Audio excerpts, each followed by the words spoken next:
Hello friends, start to basic में एक बार फिर आप लोगों का स्वागत है। जैसा कि आप लोग जान रहे हैं, हम लोग एनसीईआरटी के माध्यम से ज्योग्राफ़ी पढ़ रहे हैं और पिछले वीडियो में हमने ज्योग्राफ़ी क्लास 7 की लेसन 3 फर्स्ट पार्ट जो है वीडियो जो है कंप्लीट कर लिया है। ये लेसन 3 जो है सेकंड पार्ट होगा। और आप लोगों को बता दें कि पहले पार्ट में अगर आपने नहीं देखा है तो वीडियो को जाकर देख लें, क्योंकि यह लेसन 3 जो है कंपटीशन की दृष्टि से, परीक्षा के दृष्टिकोण से बहुत ही इम्पॉर्टेंट लेसन है। पिछले पार्ट में जो हमने कंप्लीट किया उसमें पृथ्वी जो हमारा लेसन, हमारी बदलती पृथ्वी, इसके अंतर्गत प्लेटों के बारे में हमने जानकारी प्राप्त किया। स्थल रूपों का विकास कैसे हुआ उसके बारे में हमने पढ़ा। और जो भूकंपीय तरंगे होती हैं PSL, उसके बारे में हमने विस्तार से चर्चा किया है। तो आप अगर इस वीडियो को देखने से पहले उस वीडियो को एक बार ज़रूर देख लें, ताकि आप लोगों को क्रम से चीज़ों को समझने में सहायता प्राप्त होगी। तो आइए फ्रेंड्स, स्टार्ट करते हैं।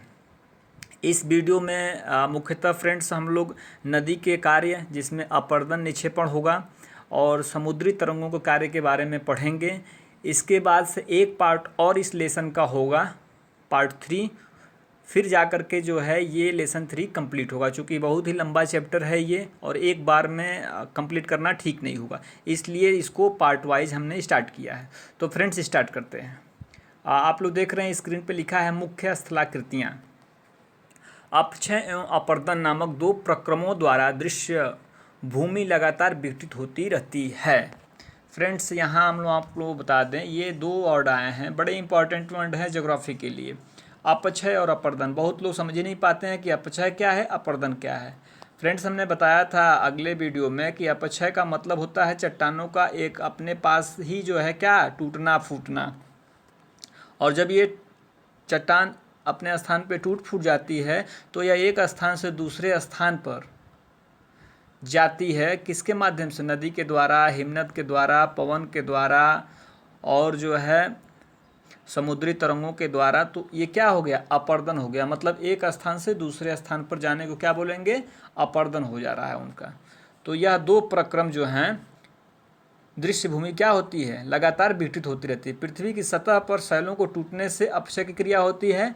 भूदृश्य पर जल, पवन, हिम, जैसे मैंने बताया आप लोगों को अभी, जैसे विभिन्न घटकों के द्वारा होने वाले क्षय को अपर्दन कहते हैं। वायु, जल आदि अपर्दित पदार्थ को एक स्थान से दूसरे स्थान पर ले जाते हैं और फलस्वरूप एक स्थान पर निक्षेपित करते हैं। अपर्दन और निक्षेपण के ये प्रक्रम पृथ्वी के धरातल पर विभिन्न स्थलाकृतियों का निर्माण करते हैं। अब ये जो अपक्षय होगा या अपर्दन होगा, तो इससे क्या होंगे? विभिन्न प्रकार की स्थलाकृतियाँ, स्थल रूपों का क्या होगा? निर्माण होगा। पढ़ते हैं इसमें नदी के कार्य। अब नदी के द्वारा जो क्या होता है, अपक्षय या जो है अपर्दन होता है, उसके बारे में हम देखते हैं। नदी के जल से दृश्य भूमि का अपर्दन होता है। जब नदी किसी खड़े ढाल वाले स्थान से अत्यधिक कठोर शैल या खड़े ढाल वाली घाटी में गिरती है तो क्या बनता है? जल प्रपात बनता है। फ्रेंड्स, कह रहा है ये धरातल है, ये धरातल है, ठीक है, और यहाँ कोई नदी बह रही है। तो जब ये नदी बहते हुए आगे जाती है तो इसके मार्ग में अगर कोई कठोर शैल है तो इसको काट न पा करके, और ये उससे जब आगे बढ़ती है तो जो बीच में या आगे जो है इसके मुलायम चट्टानें हैं तो कट जाती है। तो ये नदी क्या होती है? एक ढाल के सहारे या एक खड़े तीव्र ढाल के सहारे क्या है? गिरना शुरू कर जाती है। जैसा कि चित्र में आप लोग ये जो देख रहे हैं, ये नदी आ रही है इधर से और यहाँ जो नीचे गिर रही है, मतलब जो नीचे है यहाँ चट्टानें क्या रही होंगी? मुलायम रही होंगी। तो मुलायम चट्टानों की ये नदी अपने जल से क्या की? उसको काट करके बहा दी। और यहाँ जो चट्टानें ये हैं, ये कठोर चट्टानें हैं जिनको काट नहीं पाए। तो इस तरह के जो चट्टानें जो कठोर और फिर जो है कोमल चट्टानें या मृदु चट्टानें जो मिलती हैं, तो उनसे जो स्थलाकृतियाँ बनती हैं उनको क्या बोलते हैं? जलप्रपात। आप लोगों ने झरना बहुत देखा होगा, उस झरने को क्या बोलते हैं? जलप्रपात। विश्व में हजारों छोटे छोटे जलप्रपात हैं। सबसे ऊंचा जलप्रपात, देखिए एक बेहतरीन ऑब्जेक्टिव यहाँ मिल गया आप लोगों को। फ्रेंड्स, क्वेश्चन पूछ लेता है कि सबसे ऊंचा, जीके का बहुत बड़ा क्वेश्चन आता है, सबसे ऊंचा जलप्रपात कहाँ का है? तो यह दक्षिणी अमेरिका के वेनेजुएला में स्थित है, जिसका नाम क्या है फ्रेंड्स? एंजल है, एंजल जलप्रपात। और आप लोगों को जानकारी के लिए बता दें, इसकी जो ऊंचाई है फ्रेंड, मीटर है। ये जो है 979 मीटर है इसकी ऊंचाई। और फ्रेंड्स ये जो चौड़ा है लगभग जो है 150 मीटर चौड़ा है ये जो है जलप्रपात, जिसको क्या बोलते हैं, एंजल जलप्रपात। दूसरा दे रहा है फ्रेंड्स, अन्य जलप्रपात कहाँ है, उत्तरी अमेरिका और कनाडा तथा संयुक्त राज्य अमेरिका की सीमा पर। अब उत्तरी अमेरिका में कहाँ क्या है, कनाडा है और संयुक्त राज्य अमेरिका, इन दोनों राज्यों के सीमा पर जो क्या है, नियाग्रा जलप्रपात है। पूछ देगा कि नियाग्रा जलप्रपात कहाँ है, तो कनाडा और संयुक्त राज्य अमेरिका की सीमा पर। रट लीजिए आप लोग, कनाडा और संयुक्त राज्य अमेरिका की सीमा पर कौन सा जलप्रपात है, तो नियाग्रा जलप्रपात है। और एंजल जलप्रपात कहाँ है, तो दक्षिणी अमेरिका के वेनेजुएला में है। यह विश्व का सबसे ऊंचा जलप्रपात है, कौन सा, एंजल।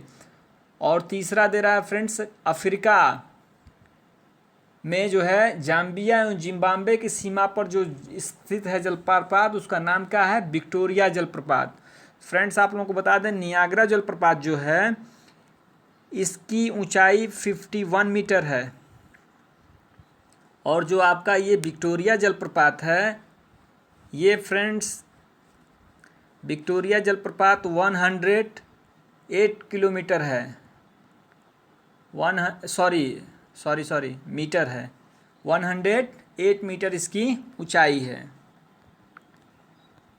जब नदी मैदानी क्षेत्रों में प्रवेश करती है तो मोड़दार मार्ग पर बहने लगती है। नदी के इन्हीं बड़े मोड़ों को विसर्प कहते हैं। फ्रेंड्स जब नदी क्या होती है, जब निकलती है और मैदानी क्षेत्र में आती है तो क्या हो जाती है, कोमल चट्टानें मिलती है तो उनको काट करके क्या हो जाती है, मोड़दार बहने लगती हैं। और जो मोड़दार बहने लगती है, जब मोड़दार बहने लगती है तो इनको क्या बोलते हैं, ये नदी जो बह रही है, ये मोड़ जो दिख रहे हैं आप लोगों को, ये मोड़ जो हैं इन्हीं को क्या बोलते हैं, विसर्प बोलते हैं। ये विसर्प हैं। और कह रहा फिर विसर्प लूप के सिर निकट आते हैं, समय के साथ विसर्प लूप नदी से कट जाते हैं। और जब समय एक आता है कि नदी क्या होती है, यहाँ पे निक्षेप जमा कर देती है, इन पे क्या कर देती है, इन पे निक्षेप जमा कर देती है। और जब निक्षेप जमा करती है तो ये जब निक्षेप जमा होते होते क्या होता है, नदी इस तरह से फिर बहने लगती है। और ये जो पार्ट है ये कट करके अलग हो जाता है और इसमें जो जल रहता है उससे एक झील का निर्माण होता है, जिसको चाँप झील कहते हैं। क्या कहते हैं, चाँप झील कहते हैं। जो पार्ट अलग हो जाता है, नदी अपना रास्ता अलग बदल लेती है, क्योंकि यहाँ तलछट जमा हो जाता है, यहाँ पे क्या हो जाता है, तलछट जमा हो जाता है और नदी फिर ऐसे बहते हुए आगे बढ़ जाती है। तो ये जो पार्ट अलग कट जाता है उस नदी के बहाव से, तो उसमें जो पानी रहता है उससे एक झील का निर्माण होता है। इसी को क्या बोलते हैं, चाँप झील। क्लियर हो गया, चलिए आगे बढ़ते हैं। कभी कभी नदी अपने तटों से बाहर बहने लगती है, फलस्वरूप निकटवर्ती क्षेत्रों में बाढ़ आ जाती है। बाढ़ के कारण नदी के तटों के निकटवर्ती क्षेत्रों में महीन मिट्टी और अन्य पदार्थों का निक्षेपण करती है। ऐसी मिट्टी के पदार्थों को अवसाद कहते हैं। इससे समतल उपजाऊ बाढ़कृत मैदान का निर्माण होता है। फ्रेंड्स कह रहा है कि नदी कोई बह रही है, ये नदी बह रही है और जब इस नदी से पानी क्या हो जाता है, बाहर निकल जाता है। ये नदी के क्या हैं, तटबंध हैं।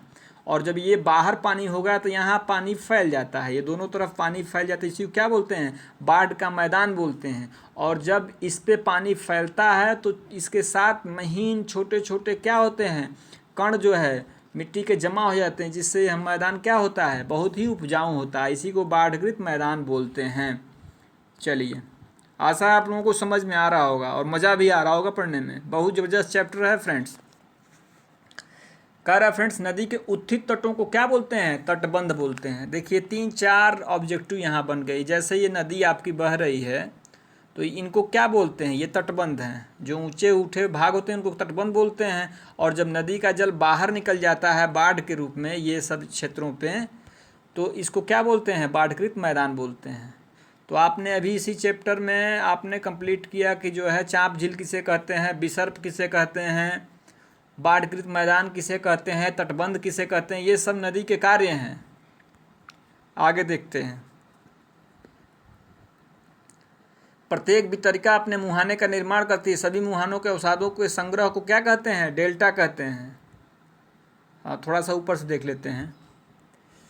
नदी के उत्तरी तटबंधों को तटबंध कहते हैं। समुद्र तक पहुँचते पहुँचते नदी का प्रवाह क्या हो जाता है फ्रेंड्स, धीमा हो जाता है तथा नदी के अनेक धाराओं में विभाजित हो जाती है, जिनको वितरिका कहा जाता है। यही नदी इतनी धीमी हो जाती है कि अपने साथ लाए मलबे का निक्षेपण करने लगती है। प्रत्येक वितरिका अपने मुहाने का निर्माण करती है। सभी मुहानों के अवसाद को संग्रह को डेल्टा का निर्माण करते हैं। फ्रेंड्स कह रहा है, ये देखिए मैप के द्वारा समझ लेते हैं। ये नदी आपकी निकली, ये नदी निकली है, ये जो पार्ट कट करके अलग हो गया है इसको क्या बोलते हैं, चाप झील बोलते हैं।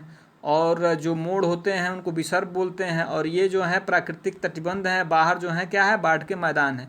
जब नदी क्या होती है, आगे बढ़ती है तो समुद्र में जब मिलती है तो यहाँ पे इसकी गति क्या होती है, मंद हो जाती है और जो मलबा अपने साथ लाती है यहाँ जमा करने लगती है। तो यहाँ जो त्रिभुजाकार रूप में क्या जो मलबा जमा होता है, एक प्रकार वह मिट्टी का एक ढेर लग जाता है और फिर नदी वितरिकाओं में बहने लगती है, मतलब कई तरह से बहने लगती है। उसकी कई धाराएँ हो जाती हैं, वितरिकाएँ मतलब धाराएँ हो जाती हैं। और जो मिट्टी जमा होता है वो त्रिभुजाकार हो जाता है, उसी को क्या बोलते हैं, डेल्टा बोलते हैं। आओ कुछ करके सीखते हैं, देख लीजिए आप लोग। कह रहा है कुछ नदियों का नाम ढूंढो जो डेल्टा बनाती हैं। फ्रेंड्स जितनी भी नदियां बहती हैं पश्चिम से पूर्व की तरफ जो बंगाल की खाड़ी में गिरती हैं वो सभी क्या बनाती हैं, डेल्टा बनाती हैं। जैसे सुंदरबन का डेल्टा आप लोगों ने सुना होगा। अब देख लेते हैं फ्रेंड्स समुद्री तरंग के कार्य। समुद्री तरंग के अपर्दन एवं निक्षेपण तटीय स्थलाकृतियाँ बनाते हैं। कह रहा है समुद्री तरंग के अपर्दन एवं निक्षेपण तटीय स्थलाकृतियाँ बनाते हैं। समुद्री तरंगें लगातार सैलों से टकराती रहती हैं जिससे दरारें विकसित होती हैं। समय के साथ ये बड़ी और चौड़ी होती जाती हैं। इनको समुद्री गुफा कहते हैं। इन गुफाओं के बड़े होते जाने पर इसमें केवल छत ही बचती है जिससे तटीय मेहराब बनते हैं। लगातार अपर्दन छत को भी तोड़ देती है और केवल दीवारें बचती हैं। दीवार जैसी इन आकृतियों को क्या कहते हैं, स्टैक कहते हैं। समुद्री जल के ऊपर लगभग ऊर्ध्वाधर उठे हुए ऊंचे शैलीय तटों को समुद्र भृगु कहते हैं। समुद्री तरंगें किनारों पर अवसाद जमा कर समुद्री पुलिन का निर्माण करती हैं। फ्रेंड्स केवल इस मानचित्र को आप समझिए, इससे 5 ऑब्जेक्टिव बन रहे हैं। पहली बात ये जो समुद्र में जो अगर कोई एक पहाड़ है या पर्वतशिला है तो उससे समुद्र क्या का जल क्या होता है, लगातार टकराता है। टकराने से उसमें अंदर तक जल क्या होता है, उसकी कोमल चट्टानें जो होती है टकराते टकराते टूट जाती हैं और अंदर क्या बन जाता है, गुफा बन जाता है। उसको क्या बोलते हैं, समुद्री गुफा।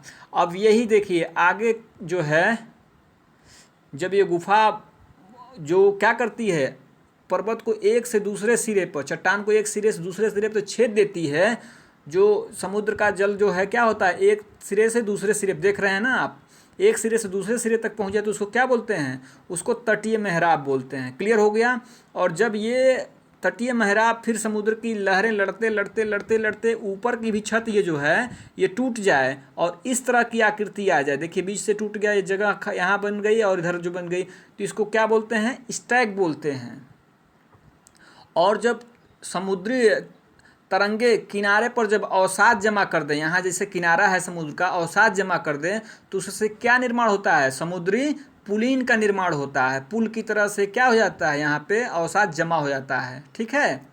और अगर समुद्र में ये स्टैक है और इसी का अगर छोटा भाग केवल समुद्र से दिखाई दे, ऊपर से भी टूट जाए, केवल समुद्र से छोटा छोटा देखे होंगे, समुद्र में छोटा छोटा पत्थर दिखाई देता है ऊपर निकला हुआ, उसको क्या बोलते हैं, उसी को समुद्री भृगु बोलते हैं। जो ऊपर ऊर्ध्वाधर उठे हुए शैलीय तट होते हैं उनको क्या बोलते हैं, समुद्री भृगु। तो इस तरह से फ्रेंड्स हमने जो है इसमें समुद्र तरंग के कार्य और नदी के कार्य कंप्लीट कर लिए। बाकी फ्रेंड्स 2 और आपके इम्पॉर्टेंट जो है हिमनद और पवन के कार्य बच रहे हैं, इनको हम अगले वीडियो में कंप्लीट कर लेंगे और उसके बाद से ये चैप्टर समाप्त हो जाएगा। लेसन 3 अगले चैप्टर में प्रवेश करेंगे। फ्रेंड्स वीडियो को सब्सक्राइब करें, चैनल को सब्सक्राइब करें, वीडियो को जो है ज़रूरतमंदों को शेयर करें, लाइक करें, कमेंट करें और मिलते हैं अगले वीडियो में। तब तक के लिए नमस्कार, धन्यवाद।